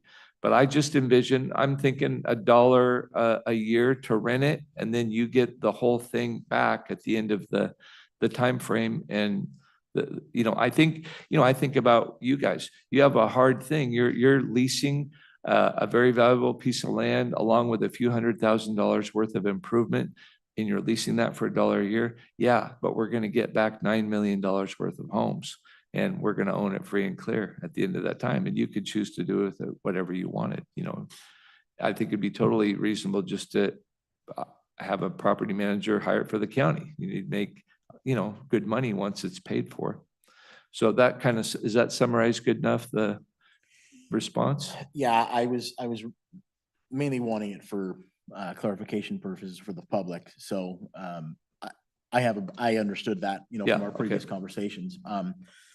But a question for you is, I understand your interest in helping the county, and I'm grateful for that. I really am.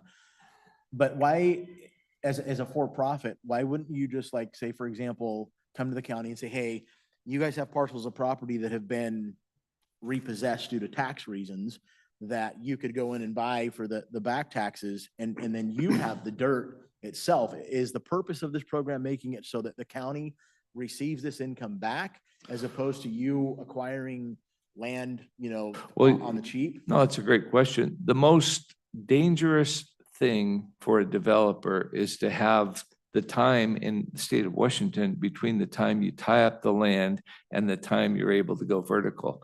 A lot of things can go wrong, and it costs a whole bunch of money to hold on to that. So, and I'm going to kind of go back to the original thought. It's going to eliminate 40% of the cost of the housing. That's where the 40% savings in the rent is going to come. So I'm not saying that there wouldn't be any profit in renting the home. It's just that I don't have to spend 40% of the money. And the only reason it's a good idea for you guys is because you get the whole thing back. No normal person would make this, decision. Let me build a few $1 million worth of homes on your land that would best serve your most needy people, and then you can have it back in a couple decades. So that's if I didn't give it back, it would be a very greedy idea. But I think, nobody's told me I'm greedy to do this, because especially with the transparency of me not taking a dime during the whole construction period. The company will make money as rents start coming in, but it won't be, significant money. It will cover the costs. And there will be services that will be provided from the clubhouse. There's a lot of entities that would love to. It's extremely efficient to service with, we talk about government, mental health, all these things. So efficient to service people when you have a community of people who basically have a mandate that you need to go to a meeting a month. If you live here, you get essentially discounted rent. So you're going to go to a meeting. And if somebody sticks out, then the government's going to know, or, a government provider is going to know that they've been cared for, have options. I like the creativity that you've come up with. I will say that I feel that there is some speculation in the presentation, which is, you have to. I mean, Oh, I yeah. get it, you have to. And having said that, there's a part of me that is questioning whether or not we want the county to get into managing that type of stuff. Is that a role that we should get into? And then there's another part of me that says, I do believe that we should interact with citizens and come up with solutions. I have a great response, or I have a response. Do you think we should just keep going the way that we've gone? No, absolutely not. So, Yeah. that's what I'm So saying. it's going to take real creativity, and there's a lot of, I'm sorry to say it this way, but a lot of people could have this idea, but they don't have the horsepower to go down to the bank and borrow the $3 or $4 million it's going to take. And they don't have credibility because they've got a track record of unscrupulous background. I've got a stellar character. I have gone bankrupt. I have done that before, but there's nobody in town that's going to tell you that I owed them money, because all the subcontractors, I paid them. And so I've had difficulty, but I think I've lived with integrity. But I think it's a great opportunity, but there's no hard feelings if you guys don't choose to do it. But I can't think of a better way that you could lend a piece of ground. And I don't think the county needs the money to sell. If you sold a piece of land and you put it out there, it would be an interesting rule if the state of Washington said no municipality could hold on to excess land inventory for more than 2 years. I mean, I don't think that's a stupid rule, because every municipality has excess land and they all could be developed, and they would be if they got in the hands of private people, probably. So I just think it's a creative thing, because I believe you guys have money that you need to spend towards housing. And I think you have access to a couple pieces of land, or the city of Longview does. And I think it would be something we'd all be really proud that we were associated with. But, I'm willing to put myself under accountability, and I'm going to have to encumber very significant assets to do this. It's not like I'm just going to skate along and have nothing at risk. I'm going to put my name and millions of dollars on the line until these start to rent. And then it's going to be a great idea in the rearview mirror that will manage itself with good management. It won't manage itself, but I've got good management. Well, I think that, it sounds like a great idea. I guess I would have to, I have the same concerns about whether or not the county could even do this legally. The other question, I guess, would be tying up a piece of land for 40 years. I'm wondering, how many pieces of property does the county own right now that we've held on to for 40 years or 20 years that's been sitting vacant? I'm not sure that I know that there's any, but I don't know that there's not either. So the speculation side of it, for $1 a year or $1 a month, would be, I'm sure, on a legal issue, be looked at as a gifting of public funds, which is definitely against the law. So I don't know how we would get around that. I'm very flexible. And if we went down the road and then decided to not do it, I at least know that I tried. And, I think we need to at least try. If we can't come to a fair legal way of doing it, I'll tell you, one of the things I've thought about is I thought, my architect isn't going to probably fight and compete and beat every other architect away, but there's a lot of architects who would probably love to be associated with it, that would do exactly to the design of this, what the city of Longview did to the cottage home development. It's really a poor ordinance that they've developed because they didn't have any builders that were able to contribute to the design of what they have. It's ridiculous. I'm so incensed at I think the lack of builder input on the ordinance they have. So one of the things, when you get too many chiefs in the kitchen or too many chefs, it could be weird, because what if you do it and you say, hey, you've got to use this this architect and this engineer and this excavator, and they all three hate each other. And then I end up with a big mess because, so I don't know how that works out. That's just a practical question. I know that I don't get to choose everybody. But because the prevailing wage portion needs to be done according to the existing rules. But I think that there's ways that could be addressed. And I think that the base idea is sound and it has integrity. And it, just like almost everything else, you can do something with integrity or you can do it without integrity. And I know that you guys are going to do it with integrity, and there's no other way I would do it either. And if we go down the road and we decide not to do it, or you decide not to do it, it's fine. I'm learning a lot just trying. Well, I will tell you, like I said, I want to echo my first statement that I commend you for coming to us with this. Absolutely. And all good ideas start right here. We're doing what we're doing, brainstorming and talking about it and hashing out, some of the details, what we can and can't do, and working within those parameters. So I hope you're not taking this line of questioning as No. not interested. It's just there's some clarification points and things that we need to look into, in my personal opinion, before we decide to take any steps forward. But having said that, I think that this is a good step forward, because you're right. We can't continue in the direction that we're headed. The state is not helping us when it comes to affordable housing. So it's going to be, I truly believe it's going to be up to us, the local governments, working with citizens to come up with solutions to these problems. And this is a step in that direction. Whether we go with it or not, Right. whether we modify the plan, whatever the situation is, this is a step in that direction. I think it's good. I think as history is written and looked at centralized control, I think it's not served the people well. So I think decentralized is a much better thing. It's crazy to me that we've got national building codes and then we've got state building codes, and yet there's things, if you brought in all the main builders in Cowlitz County for the last 15 years, they would say this and this and this. Why can't we build 2x4 homes? Why? It's impossible. You haven't seen one built in years, in decades. They say it's because of energy code.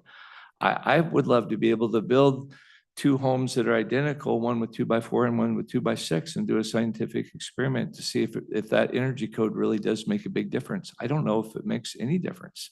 I really wonder about things like that. And so I think that decentralized is the way to go. And I think you have to be creative. And if you're going to be creative, you have to be with people that can articulate their ideas and be flexible. And I'm willing to do the way that you show me how to do it, whatever it is. I'm not trying to make money, but I'm going to be very proud of this, or I'm not going to do it, And what you said about the siding, I don't disagree with you, but I will tell you there's a longevity differential between wood-based sawdust T111 and then concrete siding.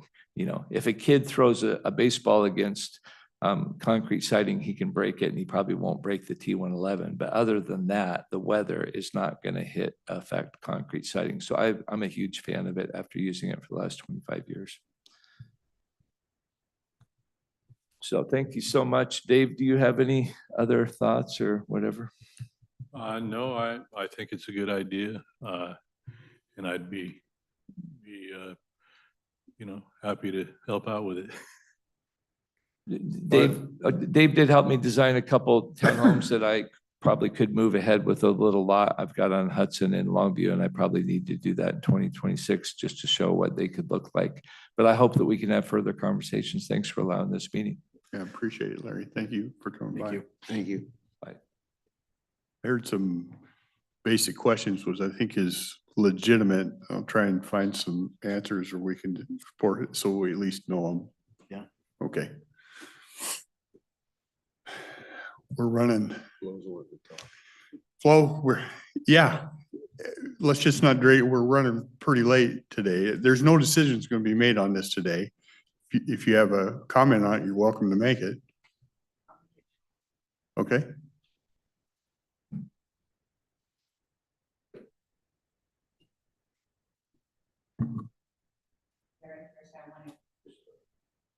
Thank you.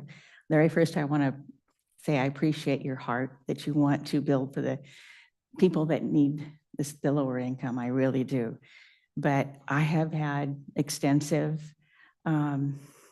experience with contracting and also maintaining rental units. My grandmother had rental units up in Lakewood and had the military rent from them for decades. So I'm aware of the upkeep. And what I need to tell you that I have one big fear, and that is you will get this after 40 years. And I cannot tell you how much I want to tell you that what you're going to get is a large headache. I don't care what kind of material you use, it will degrade. I want to tell you right now, a roof will not last over 40 years. It just doesn't happen. The electrical and plumbing also will have problems. If a roof doesn't last, the structure won't last because of the elements. Also, unless you have an HOA and you have control over the people and some sort of guidance, you're going to find that you have possibly the people that are not going to care for these things, these units. You just have to be very, very careful with this. I see it as a huge red flag for the county to get into this. They're going to be competing with other people who are renting, other people who are building. So you are going to be competing. Remember the structure that was going to be built by the fairgrounds? That didn't go through because we were going to compete with a local person, a local, hotel type thing. And we didn't want to compete with a local person. And this would be the same thing. You're taking over. You're actually getting into a field that I think government shouldn't be in. They don't need to be in retail. Is that the word I want to use? But anyways, I just want to say over and over again, look what you're going to inherit after 40 years. I really think it's going to be a massive headache that you will have to put a lot of money in to upgrade to be habitable again. Thank you very much. Thank you, Flo. Anything else? I'm gonna respond real quick to that because those are good questions. If that's a concern, I think it'd be a very, I just proposed a 40-year term with people know that mortgage would be paid off in 30 years. If you say that every roof needs to be replaced within the last 8 years before it goes back, that's totally fine. That wouldn't scare me. I think that the other thing is almost everybody in Longview Kelso lives in a house that's over 40 years old. And they could go out and look at the things I've maintained for 17 years. All those subdivisions I showed you were over 20 years old. They look great, And what I say, this doesn't sound very good, but a strong manager of an owned property is like a benevolent dictator compared to an HOA, which is a misguided group of people that have all different kinds of ideas. But good management teams want to continue to maintain the property and they want to make money. They want people to have good lives. And so it's not going to be poorly managed and it would be returned to you in good condition. And you'll be smartest if you just sold it or, let somebody else continue to use it like the housing authority. So it'd be a great problem to have $9 million you didn't know what to do with, or an opportunity. But thank you. You guys have a good one. Thank you, Larry. Thanks, Larry. Thank you. Okay. Anything else before we move on before I bring David up here? Okay, David, why don't we move on to the next item?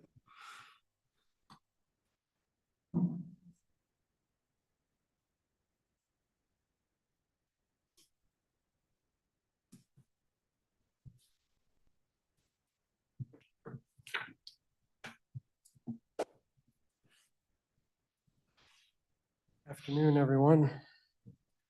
David Berger from the prosecutor's office.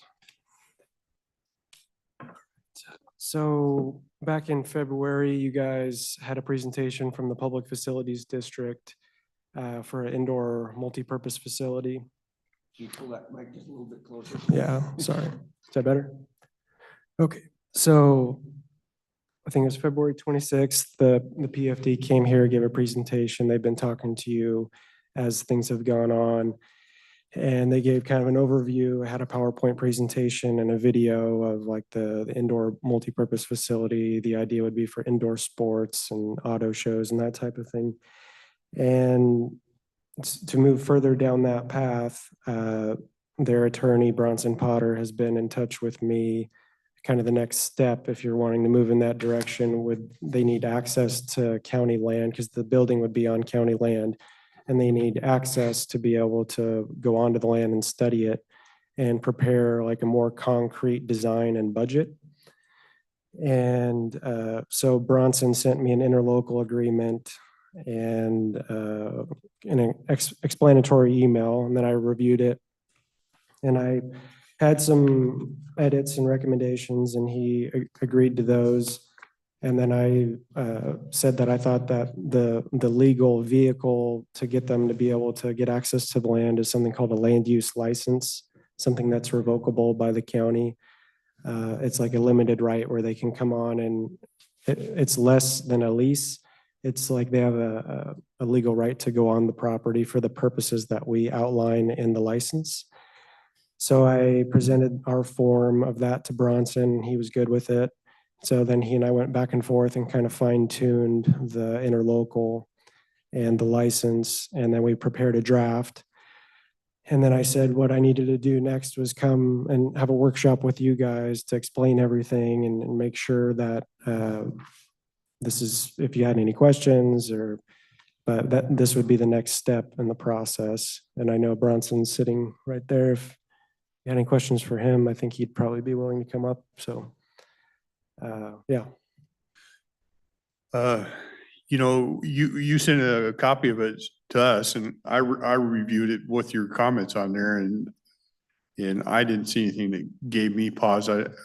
My colleagues may have looked at something that has something, but I didn't have any red flags. Me neither. It was pretty straightforward. yeah. Yeah, at some point, if there's no questions and if, I don't know if you had anything you wanted to add, Bronson?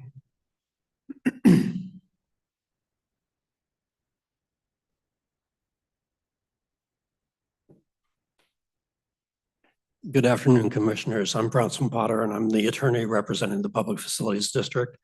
And I think what David said is right, is we presented to you a few months ago a master plan that we developed, and part of the master plan includes this indoor multi-purpose facility.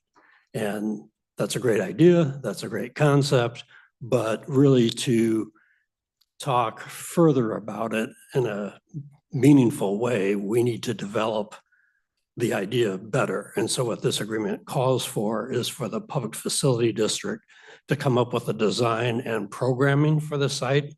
So we would prepare 30% design, and we would do that at our expense. The only thing that we need from the county is the license to access the property for survey, level 1 environmental assessment, that kind of thing.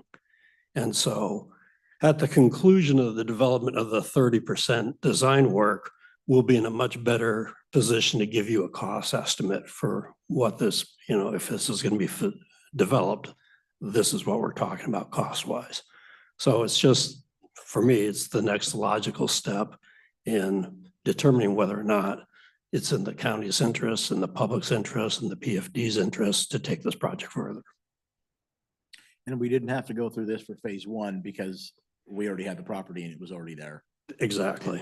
Yeah. So phase 1 is we're improving new HVAC, that kind of thing, just systems that you need to replace or improve over time. Audio, lighting, a slight expansion for some breakout rooms, but we already have that. It's already under the lease. So, so this agreement is really just focused on phase 2, the indoor facility.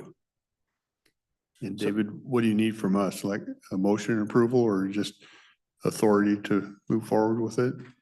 Yeah, I mean, maybe you could vote to authorize the chairman to sign something substantially in the form of what we've presented. And, or we could run it over to a Tuesday meeting and you can approve it then. This was a draft. I don't know if you're okay with the map as is, or if you wanted a different map, or I I think think it's, it works. We all can, right. yeah. So, I would run it over to a Tuesday meeting and then we can approve it in there or take a look at it in Yep. there. I think Okay. I don't know if the administrator from the county side has been designated. oh yeah, that's right. Yeah, good catch. One thing we needed to know was the page 3 of what I sent you. It says for the administration, for purposes of communicating between the PFD and the county and administering their cooperative undertakings in this agreement, the project manager of the PFD shall be the PFD's lead person and blank shall be the lead person for the county. So we need to know who from the county would be like the contact person for access to the land and if there's any issues or that kind of thing. Would that be I'm kind of looking at Savannah, would that be our public works area? Or Kim?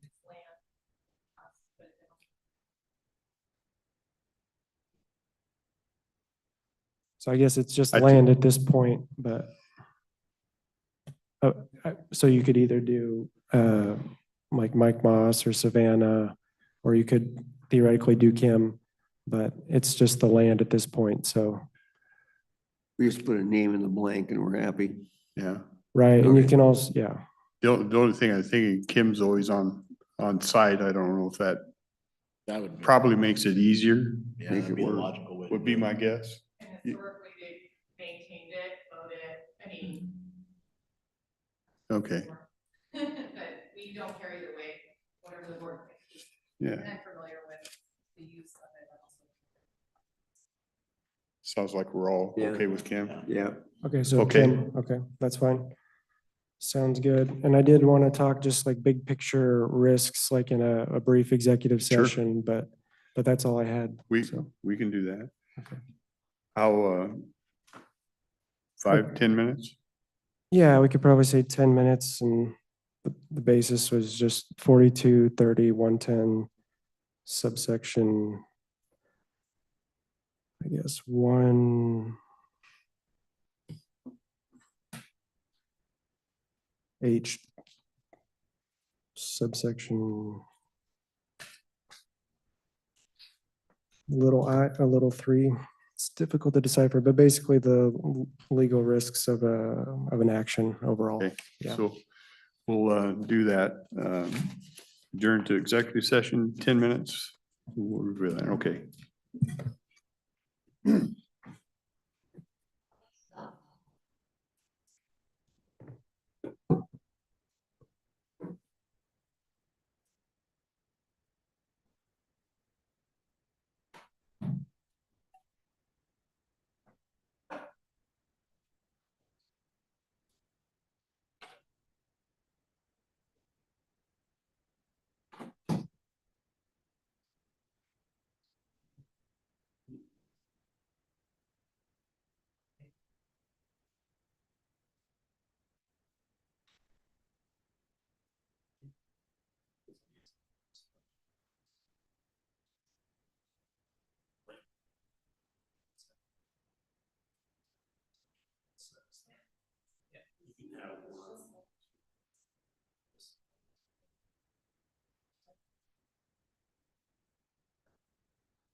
Well, so I'm a.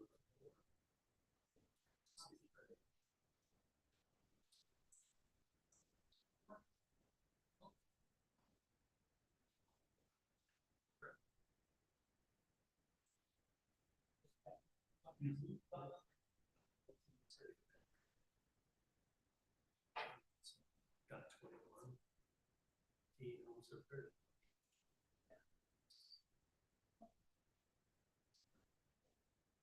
The other one is 7, 2 bedrooms.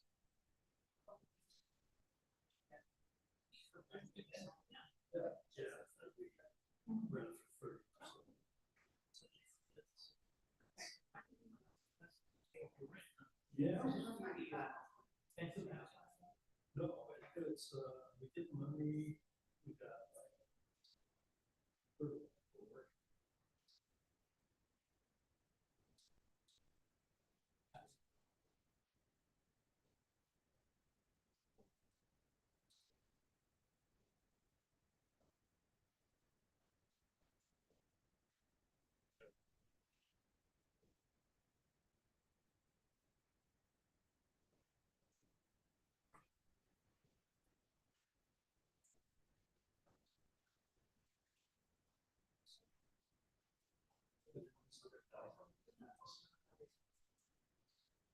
City.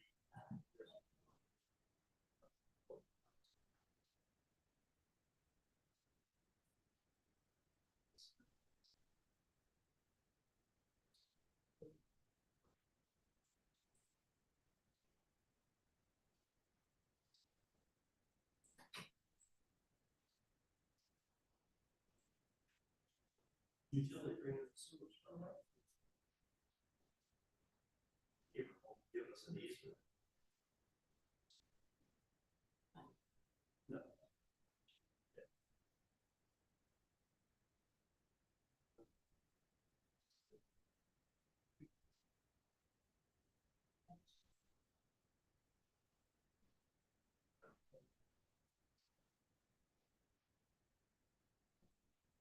Yeah.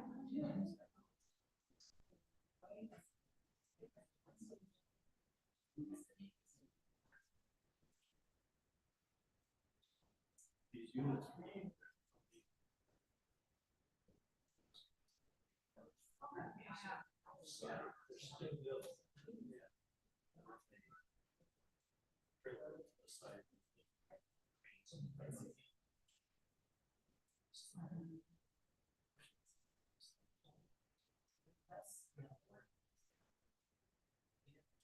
Yeah. Well, we're paying. 240,000.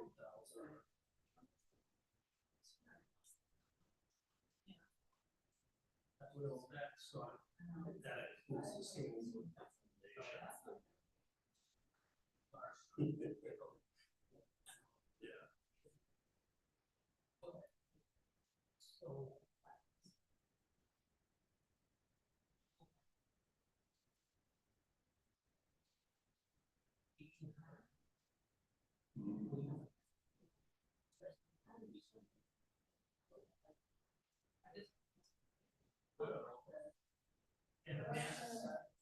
Yeah, so we're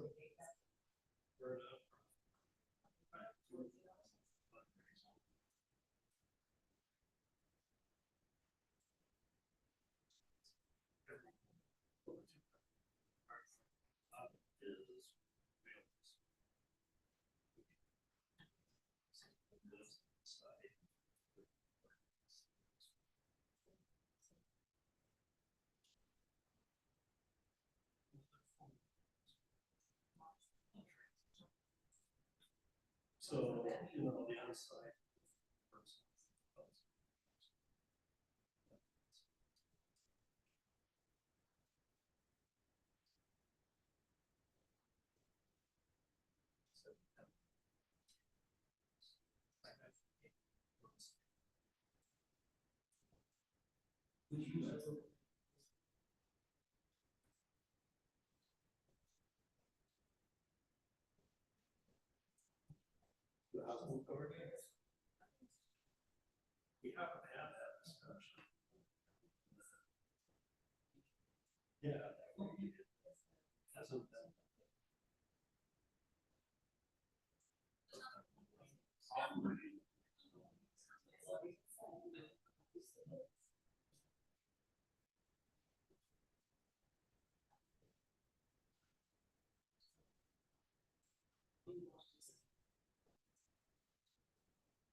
Okay, back from executive session, no decisions were rendered. I think we don't have anything else to decide today. We're got the direction forward. We'll find that on our agenda. Okay, good. Yep. Thank you, Commissioner. You guys. Thank you. Thanks, Dave. Thanks. Gentlemen, we still got a couple things. We wanted to review.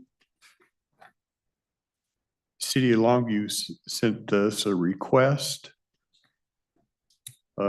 Requesting a letter of support for the City of Longview safe streets and roads for their Beach Street corridor.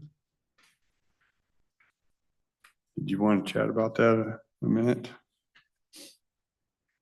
Yeah, I was asked if I'd take a look at this thing and I told him, go ahead and send it to me. I'd take a look at it. It came from Chris Collins. My gut instinct from what few City of Longview meetings I've attended, it hasn't been a very popular idea. I don't know. I've kind of gathered that too, that I wasn't sure the public was really up on this, so I like to help out our cities, but I don't, if they don't have, I guess what I'm not comfortable that they have the public support or buy-in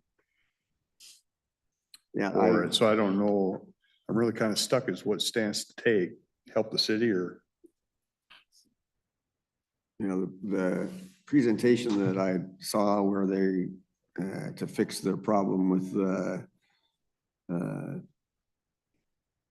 what they call the drainage ditch goes down the middle of Beach Street to open that thing up so that they don't have that box covered in there anymore, open it up on both sides and supposedly beautify that stretch between, I can't remember the address on this thing, but to open that thing up, somebody asked them in the meeting, what are you gonna do if some kid riding a bike falls in there and drowns? Now that you open that thing up, because there's gonna be water in there all the time. Yeah. My initial instinct when I read that letter was with all the issues that we're facing, spending money on bike lanes is, I personally can't justify it. Granted, I'm probably ignorant to a lot of things that are going on over there, but when I look at what's taking place, I wouldn't say that that's a priority. So, Okay. and I would definitely agree with you that I don't think the public buy-in and support is there. So do you think a proper response is if we see the public support that, or just say we're just not interested? I personally would like a little bit of time to talk with Jennifer. Okay. You know, to get a little bit more information, because just reading that letter, like I said, based on the limited amount of information that I have, my gut reaction is, why would we spend that money on bike lanes? Because I drive through town all the time, and realistically, I see more people riding their bikes on the sidewalks than I do in the bike lanes that have already been established for bike lanes. I went down it this afternoon just to look at it because they've taken out one lane and made bike lanes. And I gotta tell you, I can't believe it's safer than it was before. As a driver, I feel more uncomfortable. I can't imagine Yeah. somebody on a bike. Yeah. I've lived and driven that road my entire career between my house and the mill, working at fiber. I've never seen a tragic accident on there. I mean, in the wintertime at the corner there. I was questioning that too, Commissioner Farrell, because I was reading something in here about identified as a high risk Yeah, problem. spot. pattern of serious and fatal collisions. I'm trying to Yeah. recall. I think the worst thing I ever saw in there was one winter on the corner there by the school, St. Helens School, where you turn that corner and everything was covered with ice. I came around the corner and there was a car sitting on its top. It was completely upside down, Yeah. sitting there. And so there's some guy racing around the corner in the ice, and he must have hit that curb and just flipped that car upside down. But the guy was standing outside the car when the cops got there. I don't know of any accidents where there was an injury on that stretch of road. But, and that's not to say it didn't happen. Because I'm not always there, but at the same time, I struggle with the thought that spending that kind of money on that stretch of road in there. Yeah.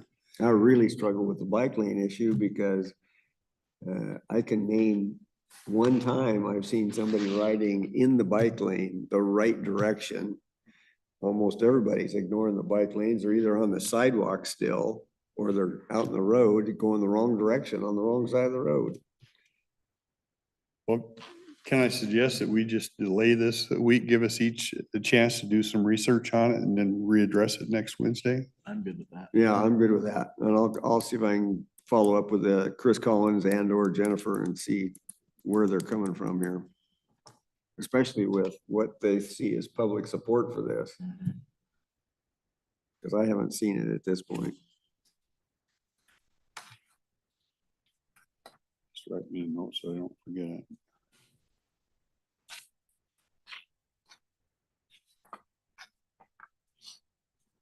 Okay, do I have anything else on that?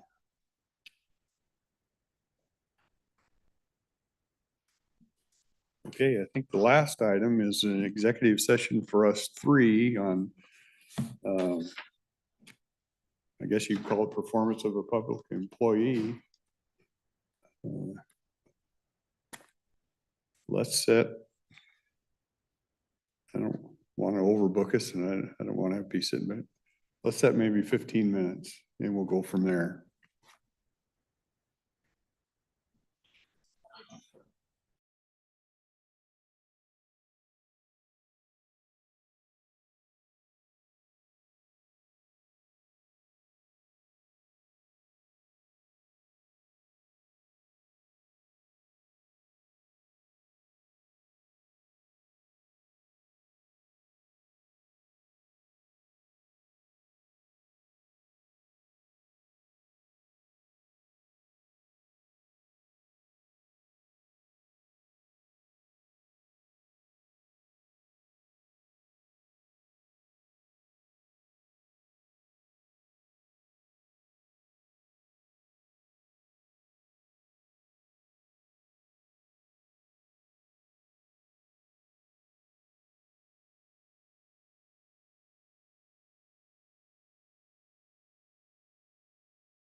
The board is extending the executive session for a period of 10 minutes until 4:14 p.m.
The board is extending the executive session for a period of 10 minutes until 4:23 p.m.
The board is extending the executive session for a period of 5 minutes until 4:29 p.m.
The board is extending the executive session for a period of 5 minutes until 4:24 p.m.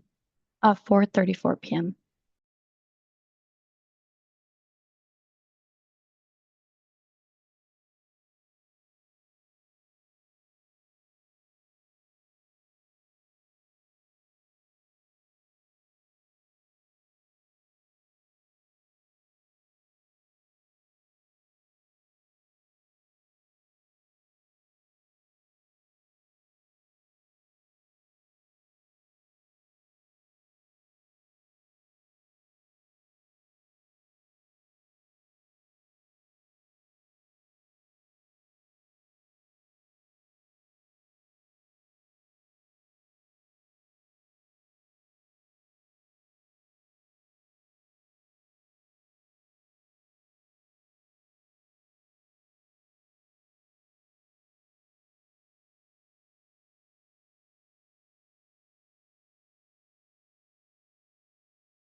Okay, back from executive session, no decisions rendered.